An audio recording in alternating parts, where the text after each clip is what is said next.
কোটি কোটি টাকা এবং টাকা সামান টাকা তারা নষ্ট করে যাবো আমরা সহ্য হয়েছে না। শিলচর গোপালগঞ্জ ও ফাটক বাজারে চলল প্রশাসনের বুলডোজার।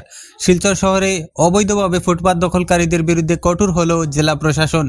বুধবার শিলচর গোপালগঞ্জ ও ফাটক বাজার এলাকায় ফুটপাত দখলকারীদের বিরুদ্ধে বুলডোজার দিয়ে উচ্ছেদ অভিযান চালায় কাছাড় জেলা প্রশাসন। যানজট সমস্যা নিরসনে প্রশাসনের এই উচ্ছেদ অভিযান বলে জানা গিয়েছে। সংবাদ মাধ্যমের সাথে কথা বলতে গিয়ে ফুটপাত ব্যবসায়ীরা জানান, শিলচর পৌরসভার পক্ষ থেকে তাদেরকে আগাম কোনো নোটিশ না দিয়েই তাদের দোকান ভেঙে দেওয়া হয়েছে। তারা ফুটপাতে ব্যবসা করে তাদের জীবিকা নির্বাহ করেন। এমত অবস্থায় প্রশাসনের পক্ষ থেকে হঠাৎ দোকানপাট ভেঙে দেওয়ায় তাদের বিরাট ক্ষয়ক্ষতি হয়েছে। ফুটপাত ব্যবসায়ীরা পৌরসভার কাছে তাদের ক্ষতিপূরণ দাবি করেছেন।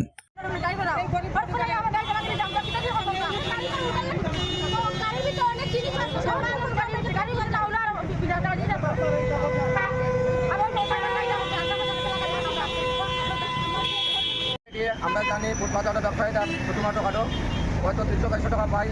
তারা আগে ওয়ার্নিং দেওয়ার দরকার, গাড়িটা সরাইলেই পায়। লাখ টাকার 1.5 লাখ টাকার গাড়িটা ভাঙি লেগেছে, রাস্তার সাইডে গাড়ি থাকে, বহুত মানুষের ক্ষতি হয়েছে।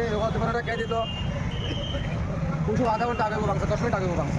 ওয়ার্নিং লাগে, ওইটা লাগে যে আমরা কালকে আইমো, সতর্ক দরকার। লাখ লাখ কোটি কোটি টাকার এবং টাকা সামান টাকা তারা নষ্ট করে যাবো আমরা সহ্য হয়েছে না। আমরা এটা হিসেবে আমরা জারি করবো। অবশ্যই আমরা একটু জানতাম যে আইসে আমরা সরতাম তো, নয়তো আমরা তো গাড়ি মেয়ে আমরাও মারিলে তো মিউনিসিপ্যালিটি ক্ষতিপূরণ দিতে লাগবো। বহুত লাখ লাখ টাকা, 2 লাখ।